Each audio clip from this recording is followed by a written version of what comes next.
So Tudor's brought back the Ranger. And guess what? It's better than Rolex. Yeah, that's right. It's way better than a Rolex Explorer. Forget about a Rolex Explorer. For the price, I mean, think about it. You can get this watch for around $3,000, right? You're a little over $3,000 on the bracelet. And you don't even have to worry about a wait list. You ain't got to go in there and say, well, you know, we can get you one in a few months or maybe a few years, and it's going to cost you like $6,000, and you don't even get a date function. Let me tell you something. Forget about Rolex. Throw that idea in the trash if you want a Rolex Explorer. Just substitute it with this new Ranger. Because the Ranger's got 70 hours of power reserve. Yeah, that's right, 70 hours of power reserve. It's got micro adjustments on the fly in the class that's reserved on Rolex only for their high-end like a Submariner. You're not going to get that function on your fancy $7,000, $8,000, $10,000 36 millimeter Explorer. No, you're not going to get that. No, you're going to get some basic clasp. And yeah, I know the finishing is nicer on the Rolex. But is it $5,000 more nicer? I don't agree. You can take that idea and shove it up your ass if you think that Rolex is superior to Tudor in this idea. In this regard, this watch is superior. Hands down. Now, I will say, it's not a perfect watch. I would have liked to have seen applied indices for the hours. Maybe that new ceramic, like they put on the Black Bay Pro. They made these little ceramic indices that were made of solid aluminum. They had, depth to it. They were applied. They could have put those on there, but they didn't want to. They wanted to cut corners, because it's a printed dial. But if you look at it overall, it's a great package. I mean, don't get me wrong, it's not polished, it's not shiny, it's, you can get the same function from 1,000 other field watches. But if you want that one field watch that's going to last you a lifetime, and I guarantee you this watch won't lose value. You can buy one of these for $3,000, and I guarantee you, and if they discontinue it, it will be worth more than $3,000. But if they continue to make them from here on out, I'm telling you, you're only going to lose a few $100s. Overall, it's a perfect package. And I mean, the bracelet alone is the best thing, is the best bracelet on any of the Tudor watches.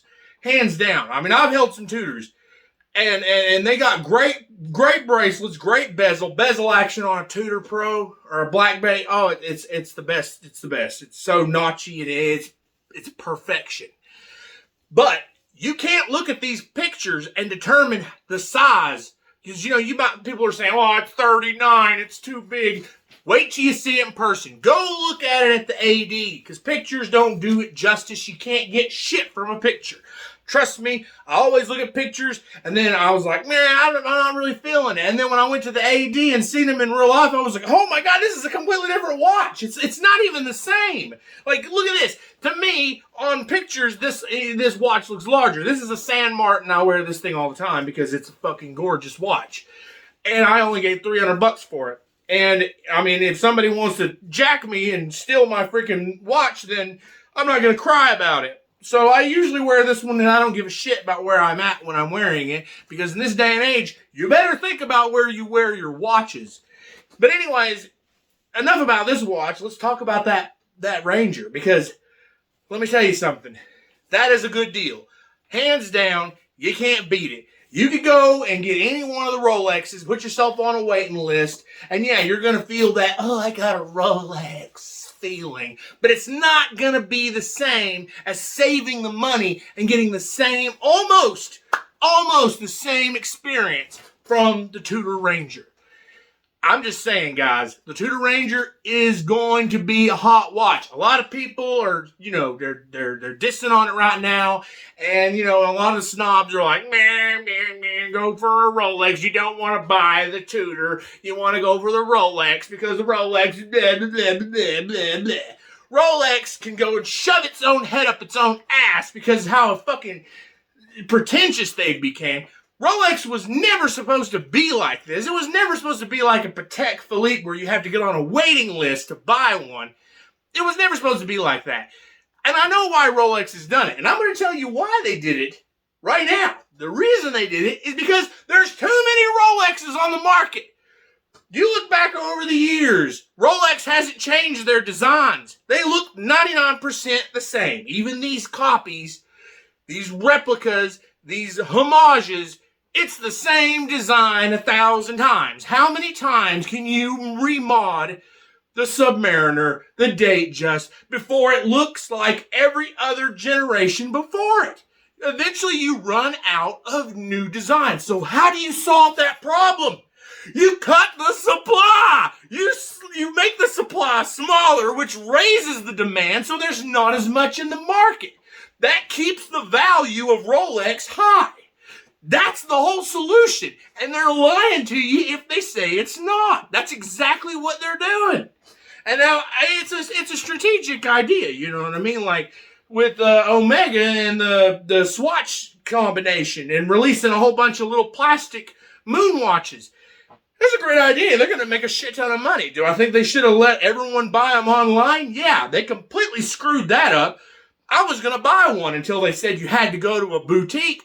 I live in the middle of the fucking woods, man. There is not a Swatch store within 200-300 miles from me. They can take that and shove it up their ass if they expect me to spend $300 on a watch that I have to travel 300 miles to get. But that's a whole nother can of worms. But that is a whole idea of just raking in a bunch of money because it's a quick cash flow. And I think right now with the current state of the American economy, and you know, this is transitioning out into the world too. Gas prices, cost of food, cost of living, everything is on the rise. Look at the cost of rent. What's the first thing that happens when the prices of everything, the things you need, get more expensive? Luxury items fall further down the list of things you should be spending your money on.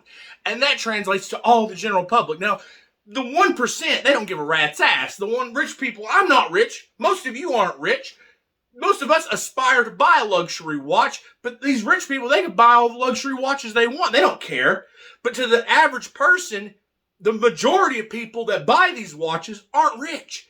They buy them because they love them. They want, they're a collector. It's like, you know, there's something they aspire to buy. They save up and they buy it. But when the economy gets tough, sales on luxury goods will start to go down.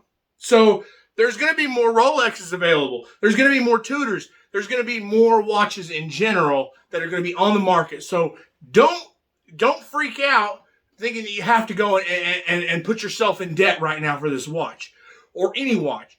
Give it time. I'm telling you, you're going to see the market continue to trend down. And the Rolexes that were in a bubble that were, you know, selling for astronomical amounts of money. You know, I mean, an Oyster Perpetual. An Oyster Perpetual because it had a colored dial. Was it $80,000 at one point? What? Why? Why? Because it's this new trend they're following with these damn, like, shoes. You know what I mean? You see the sneaker guys. I'm not a sneaker guy. I like a new pair of shoes, but I'm not going to go out and spend an astronomical amount of money on a pair of shoes that's made in a sweatshop in China. That's stupid. But if you do it, hey, you do you, all right? You do you. But let me tell you something. It's the same concept. These manufacturers are cutting supply, and they shit a whole bunch of them out, and then everyone runs out and buys them up, and then they sell them on the secondary market for astronomical prices. That's the whole reason the Moon Swatch went the way it was, is because some website that deals with drops and the next hype, they got hold of that story, and they ran with it, and they sent it out to, and all these people that follow them, that typically aren't even watch people, they don't give a rat's ass about a watch, other than the fact that they knew it was a hot thing, we should buy it so we can resell it, we can make money on it.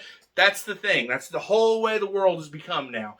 You can't get a hold of product anymore because people want to buy it up, and then they want to resell it for a profit because it's a trend. And I hope it's a trend that fades out, but I have a feeling it's going to be around for a while. Because, I mean, I got a PS5, and I'm telling you right now, I paid retail for it, and I seen how much people were paying out in the beginning because you couldn't find them. It's the same concept. Supply versus demand. People buying them up. But when you look at this watch, for the money, the Ranger, the Tudor Ranger, yes, it doesn't have a bezel. Yes, it's a basic field watch. But it's an everyday watch. It's a watch that's not going to look out of place on anything you're wearing.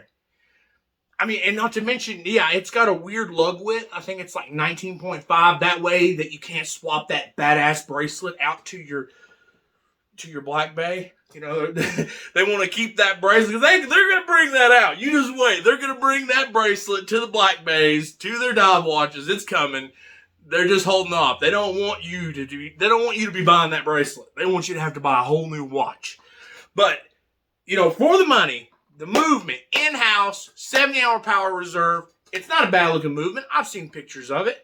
The lume, I haven't seen anything about the lume, but I've heard people saying online that the lume is really good on this watch. That it could be like Seiko level lume. So I don't know. Even though it's a printed dial, we'll see. I'm gonna wait and see. But I personally would have liked to see the ceramic hands, or the ceramic hour markers. The hands, people are complaining about the hands. The hands are fine. That's a cool little shovel, triangle looking hand. That's fine. Trust me. You wait till you see it in real life. Don't look at pictures and immediately judge off of it, because you see them in person and they're so much smaller. You know, you see them and you're like, wow, that's so much smaller than it looks like on picture. Or I seen in a video of a guy on his wrist. It looked giant. And some people got little pencil wrists. You know what I mean? Like some people got little bitty wrists and they put a watch on and you're like, oh, that thing is just too dang big. But it's because you're perceiving it off of their wrist. You haven't seen it in person. Go to the AD. Try it on before you go and spend that kind of money on a watch. I highly recommend looking at it in person. I mean, it's like me. I don't buy my shoes online without trying them on in the store. So I will go to the mall or wherever the shoe store is, and I'll try them on and see how comfortable they are, if they fit. I don't understand these people buying shoes online and not even trying them on. Because shoes, no, they don't all feel the same. And some shoes you put them on, you're like, man, these suck. These are too narrow, too wide, too short. It's just the same with a watch. You put it on your wrist and maybe it's too wide. Maybe maybe it looks too big. Maybe it's a 40, but it wears like a 42. You know what I mean? Maybe the crown's too big. Maybe it's too low. You know, maybe it digs into your wrist. Maybe the links aren't big enough. Because sometimes you buy a watch and it doesn't come with enough links. If you got a bigger wrist, you have to buy extra links. I mean, this is a whole list of things that you should find out at an AD. Now, do I say you should buy it at an AD? I don't know. Me personally, I'll go to an AD and I will look at it and I'll go buy it on gray market. I go to the AD. It has to be a good deal, okay? They have to give me a good deal on the watch, and I have to look at it and say, I really, really want that watch, versus being able to just go on and look at it and then buy it online for cheaper. And I mean, I'm sorry, but if I can get it for $500 cheaper online, I'm going to go that route.